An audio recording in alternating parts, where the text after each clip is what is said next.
Olá, eu sou a jornalista Kelly Crozara e está no ar o programa Repercussão.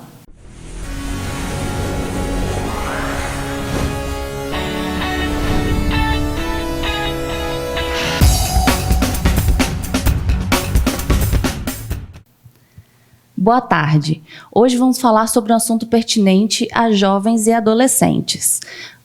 Qual assunto vamos falar hoje, Rosemary? As cirurgias plásticas são realizadas sobre duas perspectivas: cirurgia plástica estética e cirurgia plástica reparadora. Hoje o Repercussão está recebendo o Dr. Willy Campos, que é cirurgião plástico. Olá, Dr. Willy. Tudo bom? Boa tarde. Boa tarde. É um prazer estar aqui com todo mundo. Dr. Willy, vamos começar sobre linhas de expressão. Qual o tratamento mais adequado? Depende muito do caso.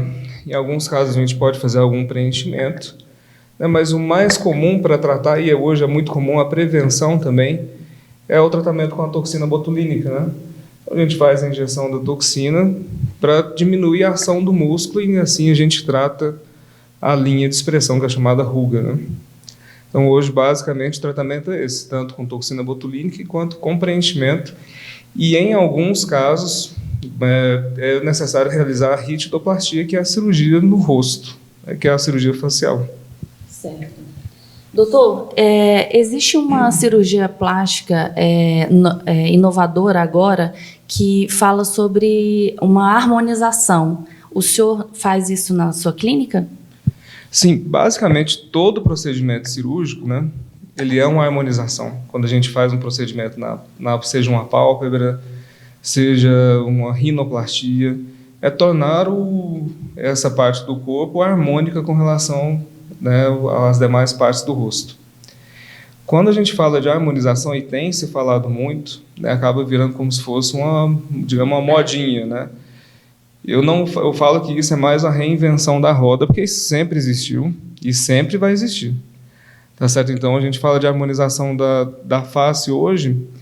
Isso é muito falado a respeito de aplicação de medicamentos no rosto. Não é tão falado hoje, né, essa modinha, digamos assim, é tão falado com relação à aplicação de medicamentos, só não tanto com cirurgia. Mas vai se entender que todo procedimento cirúrgico no rosto, ele vem para que aconteça a harmonização. Então, seja ele no nariz, na pálpebra, na orelha, no lábio, é uma harmonização que é feita. Okay. Doutor, e sobre os fios de sustentação? Podem ser utilizados, as aplicações deles hoje se usa muito, né, esses fios, mas eles têm uma aplicação relativamente limitada, né? Hoje a gente tem que entender que todo mundo quer levantar tudo com fio, e na verdade não é bem assim, né? Então a gente tem uma limitação de uso desse fio. Particularmente eu utilizo muito pouco, né? Normalmente a gente consegue resolver basicamente com cirurgia, porque é um procedimento que é duradouro. Normalmente os fios eles são limitados, né? Ele tem a sustentação que existe, por exemplo, principalmente para a região frontal, né? Para a região do terço médio da face também em alguns casos, mas esse fio ele dura pouco. Normalmente a gente aplica e ele dura 8 meses no máximo. Então, na minha experiência, eu prefiro fazer a cirurgia primeiro, que normalmente é uma cirurgia que fica com a cicatriz escondida, né, e que é duradoura. Na verdade, nada dura para sempre, né, dura muito mais do que o fio. O Brasil é o país que mais realiza cirurgia plástica, né, em jovens entre 13 e 18 anos. Esse foi o último levantamento da Sociedade Brasileira de Cirurgia Plástica. O que o senhor tem a falar sobre esse assunto? É preocupante? O senhor realmente tem recebido mais jovens e adolescentes? Sempre recebi, mas o volume ele é realmente menor. Mas aqui se faz bastante mesmo. Hoje no Brasil, por conta da nossa cultura, que é diferente das demais, né, regiões do mundo, a nossa cultura ela preza muito pela exibição do corpo. Então, a menina, mesmo que ela tenha 12, 13 anos, ela vai para um clube e coloca biquíni. Então, isso daí acaba que faz com que ela sempre queira, por exemplo, uma mama maior ou que queira fazer uma lipoaspiração, uma coisa nesse sentido. Eu não faço cirurgia tanto em jovem, porque muitas vezes o corpo muda muito. exceto em alguns casos, por exemplo, que existem algumas doenças, como o síndrome de Poland, né, onde a paciente não tem mama mesmo, e aí se faz necessário colocar, a gente fazer uma correção com a prótese de silicone, porque a feminilidade ela está muito envolvida com a mama, né, principalmente com a mama. Então, isso aí, às vezes, atrapalha até o desenvolvimento biopsicossocial da paciente. Então, em alguns casos onde se é realmente necessário, eu faço a cirurgia sem nenhum problema. Claro, sempre com consentimento dos pais e na presença deles, inclusive do pai e da mãe, durante as consultas. É necessário uma autorização, né, dos pais para menores de 18 anos. Até no termo de consentimento, que todo paciente assina, né, ele tem que fazer no caso do menor de idade, ele tem que fazer assim, ele assina e o pai e a mãe também, o responsável legal, né, tem que assinar, seja para uma cirurgia de orelha, seja para uma cirurgia de nariz, né, seja para uma cirurgia de prótese de mama. E essa procura, doutor? O senhor acredita que deve ser devido à vaidade ou à informação, essa procura pela cirurgia plástica? Eu acredito que é mais pela vaidade mesmo, né? Vaidade e a questão de comparação com as colegas, né? Meninos também procuram bastante essa cirurgia na mama também por conta da ginecomastia, que é uma condição que meninos têm mama. Em alguns casos, essa condição acontece, né? O menino vem a ter mama, basicamente 100% dos homens têm mama numa fase da adolescência, entre pré-adolescência e adolescência, mas existe uma regressão. Nesses casos onde não regride, ou mesmo assim, ou quando surge uma mama e ela é muito grande, se faz necessário operar, porque isso aí interfere muito na vida do paciente. Ele não tira a camiseta para poder jogar bola com os amigos, ele não vai a um clube. Muitos deles adquirem uma postura para poder que a camisa passe por cima e que as vestes passem por cima e tampem a mama. Então, aquilo ali atrapalha e dá problema até de coluna. Então, falar do bullying, né? Isso, e hoje tem muito, né? Hoje eu faço, em média, bastante cirurgia de orelha e é principalmente o público jovem. E hoje, com o advento do Colégio Militar aqui em Goiás, a difusão que ele tem, então as meninas, principalmente, que antes usavam cabelo amarrado, hoje não podem mais. Então, pelo Colégio Militar tem aumentado muito a procura, né, para correção de orelha, para que os colegas não fiquem olhando e pegando no pé, né, e acaba sofrendo bullying mesmo. Então, tem aumentado bastante, é uma cirurgia que eu faço muito. No seu consultório, doutor, quais são uma das cirurgias mais procuradas é esta, né? E quais as demais? Na verdade, a mais procurada é a cirurgia da mama. Em primeiro lugar, é uma paciente que procura uma mamoplastia de aumento, seja às vezes após lactação, né, também para fazer uma mastopexia, onde a gente utiliza uma prótese também. Mas o mais procurado é mamoplastia de aumento. Segundo lugar, lipoaspiração. Então, o terceiro lugar é lipoabdominoplastia, né, onde é associada a lipoaspiração com a retirada do excesso de pele, reconstrução do umbigo, junto com a mastopexia, que é quando a mama, às vezes, após a lactação, a paciente engordou, emagreceu, a mama naturalmente cai, né, e toda mama cai. Independente se a pessoa sempre foi magrinha, um dia ela vai cair, não tem como. Então, essa é são as cirurgias mais procuradas. Certo. Existe um mês específico, né, ou 2 meses específicos em que esses procedimentos aumentam, né, a procura aumenta. Tem. Quais são esses meses? Normalmente, a partir de agora já começa, que é novembro, né? Dezembro, janeiro, ainda tem uma procura muito grande, mas o que mais tem procura é julho. Julho tem uma procura muito grande da cirurgia, que opera até domingo. Então, tem uma procura muito maior nesses meses, principalmente por conta de que as crianças estão de férias. Então, assim, a mãe não, ou quando é dividido com a mãe e o pai, busca na escola, leva para aquilo, vai para um lugar, para o outro. Então, quando as crianças estão em casa, tem alguém para poder ajudar, é que as mulheres retiram esse período para poder fazer a cirurgia. Existem pessoas que não estão satisfeitas com o seu corpo. Por exemplo, às vezes querem aumentar a panturrilha, querem aumentar algum volume na coxa. Doutor, como tem sido realizado esse procedimento? É procurado na sua clínica por aumento? É procurado, mas é muito pouco. Hoje, com o advento da academia, né, todo mundo malha, então procura-se muito pouco. mas existe uma procura, mas bem pequena. Esse procedimento aqui mesmo eu realizei uma vez só, porque a procura realmente é pequena. E a pessoa, na grande maioria das vezes, ela consegue realizar a resolução do quadro dela com academia. Em alguns casos, não. É nesses casos onde eu entro com um procedimento cirúrgico. Eu sou bem sincero com relação a isso. Olha, você tem outra maneira de a gente resolver que não seja cirurgia, a gente vai fazer sem cirurgia, porque todo procedimento cirúrgico ele envolve risco, né? Então, a gente sempre, embora eu sobreviva de cirurgia plástica, respire cirurgia plástica o dia inteiro, eu sempre tenho que deixar isso bem certo para o meu paciente. E se ele tem uma maneira de corrigir sem cirurgia, ele vai fazer sem cirurgia mesmo. E esse procedimento, doutor, ele é realizado com prótese? Então, realmente existem essas próteses, né?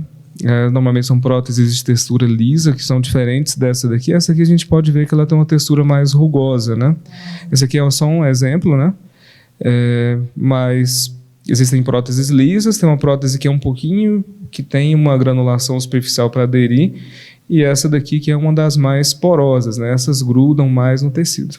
Então, a depender do caso, a gente utiliza dessa, utiliza da lisa ou utiliza um outro tipo de prótese. Doutor, falando ainda sobre prótese, a prótese ela atrapalha na amamentação? Não, não atrapalha não.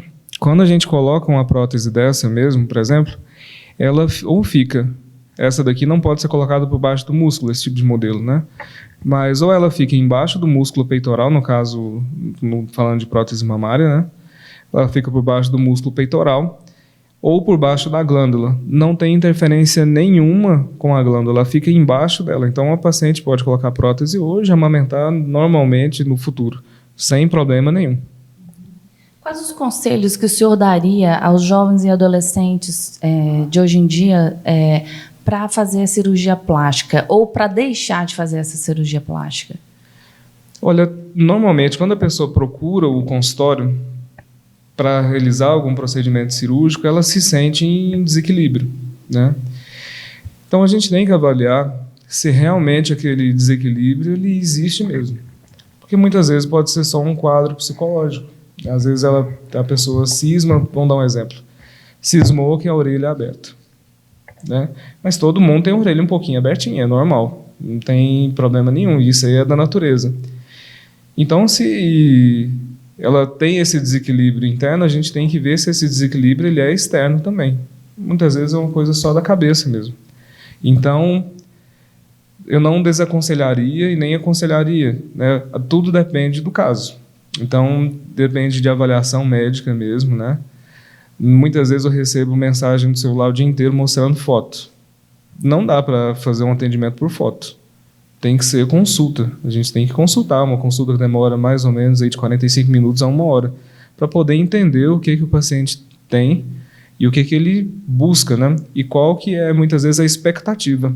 Porque muitas vezes a expectativa ela é inatingível, né? Então a gente tem que analisar tudo isso. Seja jovem, seja quem for, adulto, né? Não influencia. O que muitas meninas, muito jovens, buscam fazer procedimentos que é a inclusão de prótese mamária. Em alguns casos, se faz necessário. Eu já cheguei a operar algumas meninas de 16 anos, mas que realmente não tinham nada de mama. Normalmente, a mama ela cresce até 21 anos, mais ou menos, em alguns casos. Então, pode ser que mesmo a gente colocando a prótese agora, a mama cresça depois. E existem, nunca aconteceu com nenhum paciente meu, mas existem relatos que a mama cresce depois, coloca a prótese. Então, o paciente com 22, 23 anos, colocou a prótese aos 16, tem uma simetria mamária muito grande. Então, isso pode acontecer. Então, tem que ser tudo muito bem conversado, principalmente com os pais, né, para que seja feito um procedimento e que não traga transtornos futuros. Doutor William, o que o senhor diria para a pessoa, por exemplo, que busca o corpo definido, perfeito, mas que ele não quer recorrer, por exemplo, aos exercícios físicos, não quer recorrer também à dieta e acredita que só a lipo já vai realizar seu sonho? Olha, ele está no caminho errado, né? Se a pessoa já pensa isso, se quer vir buscar na cirurgia plástica resolução para tudo, o caminho não está o correto. Existem duas partes. O paciente tem que fazer a parte dele e depois o médico tem que fazer a parte dele. Né? Cada um com sua parte. É claro que a lipoaspiração, ela entra em alguns casos, eu digo na maioria, onde o paciente vai operar, e eu já operei maratonista, que tem aquela, todo mundo chama de pochete, né? Que é a gordura acumulada ali em cima da região suprapúbica, no abdômen inferior. Pode malhar do jeito que você quiser, aquilo ali não some, não desaparece. Raríssimos casos onde se consegue fazer isso. Então, muitas vezes a gente faz a lipoaspiração. Mas a pessoa, para poder ter corpo definido, ela tem que exercitar. Somente o exercício muscular que vai fazer a hipertrofia e definir o corpo. A lipoaspiração ajuda muito, sem dúvida, mas não faz tudo. Doutor, falando ainda sobre lipo, existem alguns métodos diferenciados de lipo. Qual é o método que o senhor utiliza? Na verdade, em teoria, a lipoaspiração ela é uma só. Né? Tem gente que fala mini lipo, hidrolipo, né?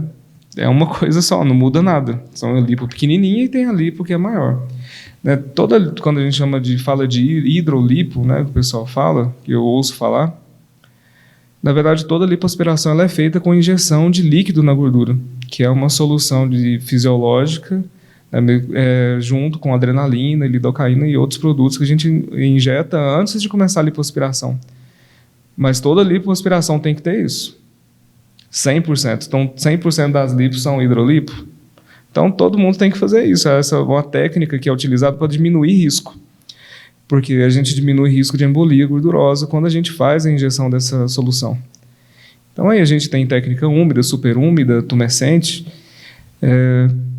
Algumas diferenças entre as lipoaspirações acontecem mesmo, né? Existem.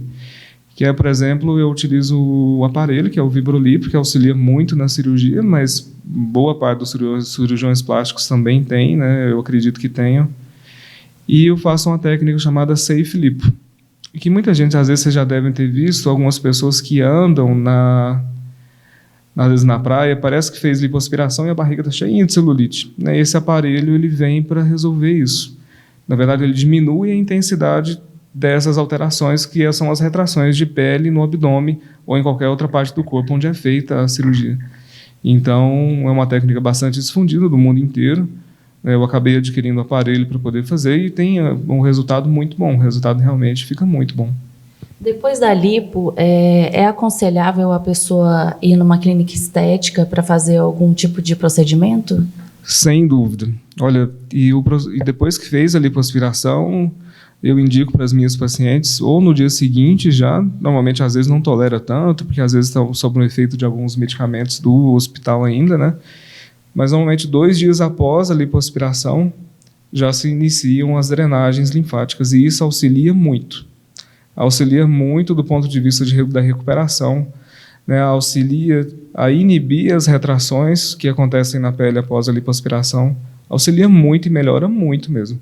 Então, o resultado é indo para uma clínica de estética, e o outro resultado se não fizer nenhum procedimento de drenagem linfática, né, após a lipoaspiração. Se não houver a drenagem, a resposta ela é pequena, digamos assim. Existe um resultado pior do que o resultado que é feito numa clínica de estética. Na verdade, então, o pós-operatório, doutor, seria o acabamento da cirurgia, né, do resultado. Isso, na verdade, assim, auxilia muito na recuperação, né? Melhora muito, né? A gente, tanto é uma das coisas que eu tenho o hábito de fazer, por exemplo, isso eu faço com tudo. Coloquei uma prótese de silicone, e mesmo que eu for fazer outro procedimento, eu tiro a luva, tiro a roupa, tiro foto. Porque uma das coisas que os pacientes não compreendem, né, é que depois incha tudo. E vai ficar tudo feio. Na primeira semana fica bonito, é claro, mas não fica tão bonito quanto. Porque logo depois que você opera, incha. Fica tudo inchado, vai ficar um pouquinho deformado, digamos assim. Então eu já tiro foto, porque logo no outro dia o resultado vai estar bem diferente do que foi logo depois da cirurgia. E na lipoaspiração é a mesma coisa. Eu termino de fazer a lipoaspiração, tiro foto, porque no outro dia a paciente já vai ficar, não, mas está inchado ainda, fica inchado mesmo. O resultado você vai ter na lipoaspiração, a partir de 1 mês você começa a ficar mais satisfeito, o contorno fica melhor. Quem tem experiência, igual você faz essas drenagens diariamente, vê isso. né? Você observa, porque na primeira semana não tem resultado definitivo, né? E hoje um grande problema que a gente tem é o paciente que é tudo de imediato. Hoje as mensagens são de imediato, tudo é de imediato, então ela quer o resultado rápido, e isso não acontece, né? É claro, colocou uma prótese de silicone, a mama vai ficar bonita? Vai na hora, já vai ficar bonito, já vai preencher, vai tudo, mas o resultado final ele demora, e isso vai muito de como foi feita a cirurgia e de como é o tratamento pela paciente da cirurgia. O pós-operatório, como é que ele é feito? Então, isso influencia, sim, sem dúvida. Doutor, falando ainda sobre esses corpos padronizados que são assim idealizados por muitas pessoas devido eles recorrer à mídia.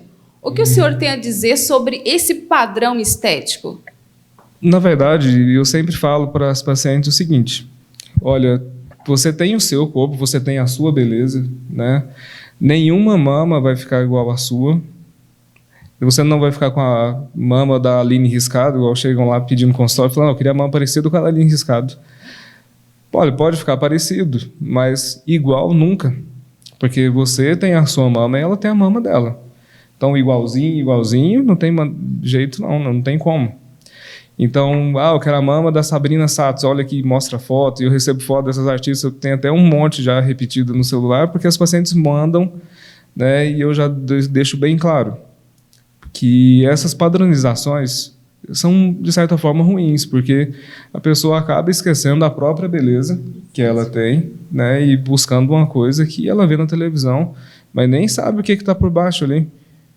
Nem sabe como é que é esse sutiã, se tem algum preenchimento por dentro, ela só vê o contorno aqui por fora, mas não sabe como que está, como que é a veste da paciente, qual a veste a artista está usando, né? Então, isso eu deixo bem claro. Essa padronização de corpo não é muito bom. Principalmente nariz também, né? O pessoal vem pedindo nariz, e o nariz ele tem que ser harmônico com o rosto. Se for para fazer a nariz igualzinho, não fica bom. Porque às vezes você sai na rua e vê a nariz igual, né? Não é o nariz da pessoa, é o nariz que foi feito. Normalmente eu faço a cirurgia, 100% das vezes, harmonizando com o rosto. Não adianta colocar um nariz fininho, sendo que a pessoa tem a maxila larga. Não faz sentido. Então, a gente tem que fazer o procedimento de acordo com a harmonia da pessoa. Doutor, e sobre essa rinoplastia? No caso, ela é procurada só devido à estética ou também à saúde em relação? Sim, procurado... Normalmente, quando a gente pensa em rinoplastia, falando de pessoas de origem, digamos, branca, né? Digamos assim, todo mundo tem desvio de septo.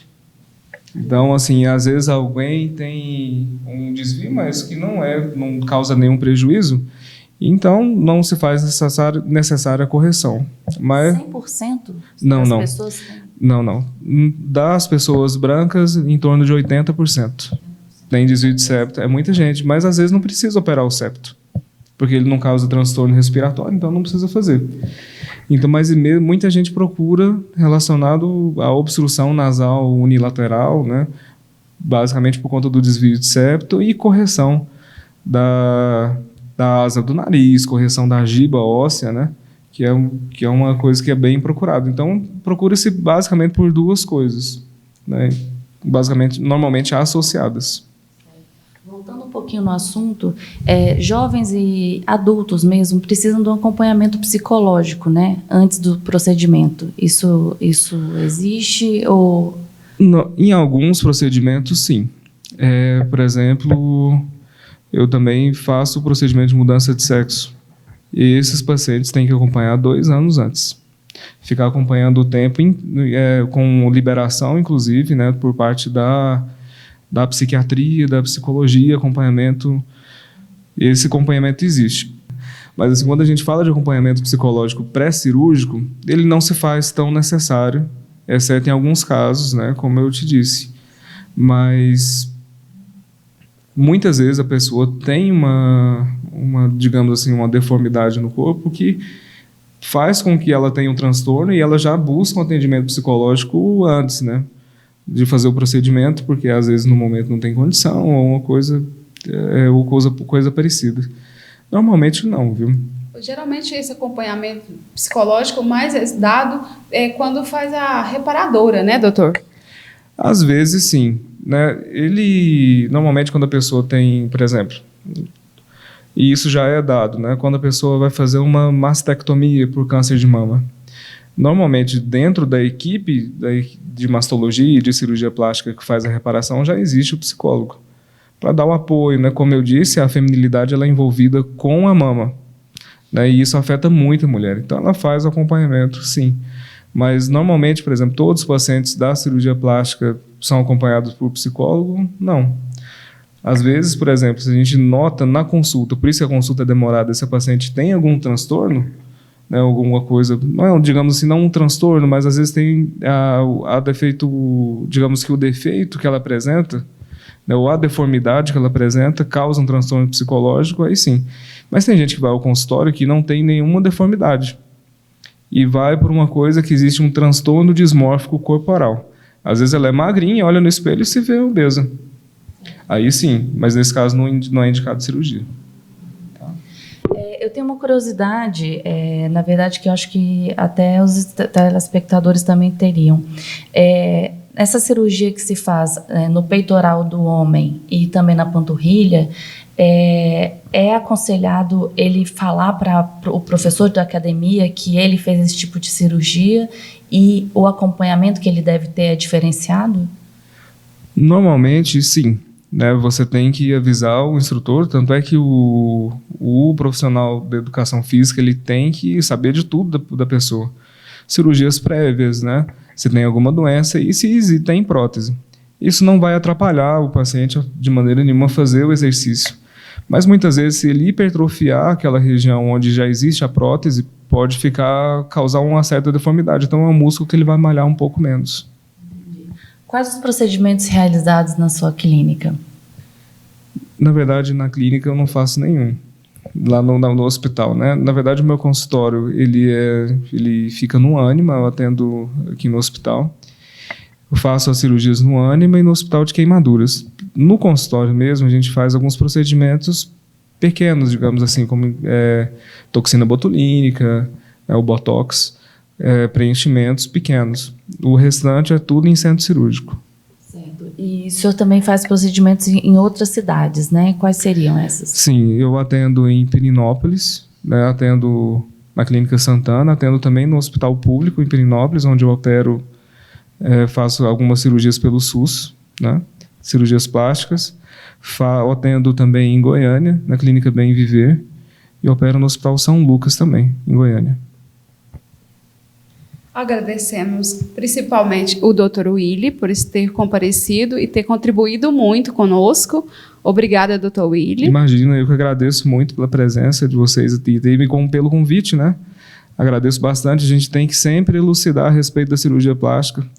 E um recado que eu gostaria de deixar para todo mundo: ninguém compra cirurgia plástica no mercado. Eu falo isso para todo mundo no consultório. Porque às vezes a pessoa vem com a ideia de que a cirurgia plástica é uma coisa banal, e não é. Cirurgia plástica é um procedimento como qualquer outro, como se fosse fazer uma cirurgia de vesícula, como se fosse fazer uma cirurgia de uma apendicectomia para um apendicite. Envolve risco, né? Embora, graças a Deus, a gente nunca teve nenhum problema, mas pode acontecer. Então, eu sempre falo, dou um exemplo, que paciente não é igual uma mesa dessa aqui. Um serralheiro vai lá, marca com a régua aqui, vai lá e corta, ela vai ficar retinha. O paciente não. Você tem uma recuperação diferente dela, né? Você cicatriza diferente dela, você faz você tem a coagulação sanguínea diferente dela, tipos de pele diferentes, com cicatrização diferente, com resultados diferentes. Então, todo mundo você vai ter o seu resultado, como no caso você opere. A outra paciente tem um resultado diferente. Então, por isso, eu evito muitas vezes de fazer essa padronização de corpo, porque não existe, todo mundo tem um corpo diferente do outro. Boa tarde e até o próximo Repercussão. Boa tarde.